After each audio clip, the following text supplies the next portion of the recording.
میں یہ چند دن سے سیلاب افیکٹڈ ایریا کا دورہ کر رہا ہوں.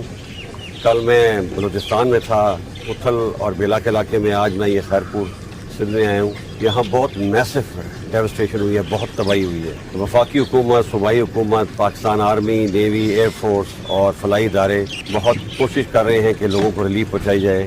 لیکن میرا خیال ہے یہ جو پرابلم ہوا ہے, یہ جو سیلاب آیا ہے, یہ بہت ہی, اس کا میگنیٹیوڈ بہت بڑا ہے. اس کو ٹھیک ہونے میں, لوگوں کو ریلیف دینے میں, لوگوں کو ریہیبلیٹیٹ کرنے میں بہت سال لگ جائیں گے. تو میں اپیل کرتا ہوں تمام پاکستانی اپنے جو مخیر حضرات ہیں کہ وہ سامنے آئیں اور اس مشکل حالات میں اپنے ان بھائیوں کی جو کہ بہت ہی مشکل حالات میں ہیں, ان کی مدد کریں. ہم اپنی پوری کوشش کر رہے ہیں, لیکن جیسے میں نے بتایا ہے کہ فیڈرل گورنمنٹ, صوبائی گورنمنٹ اور آرم فورسز کے وسائل محدود ہیں. آپ لوگ سامنے آئیں, جس طریقے سے بھی آپ مدد کرنا چاہتے ہیں, فائنینشیل کرنا چاہتے ہیں یا تھرو مٹیریل کرنا چاہتے ہیں, آپ آئیں اور ان لوگوں کی مدد کریں تاکہ ان لوگوں کو ہم ریہیبلیٹیٹ کر سکیں. ریلیف آپریشن اور ریسکیو آپریشن تو تقریباً ختم ہو چکا ہے. اب ریہیبلیٹیشن کا معاملہ ہے اور وہ بہت سال لے گا.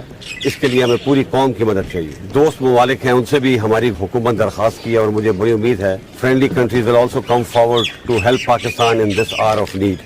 And I also appeal on behalf of Government of Pakistan, on behalf of people of Pakistan, to our expats and our friends abroad to please come forward and help these people who are in very, very difficult situations. I am sure our expats, as usual, will not disappoint their brethren back home in Pakistan.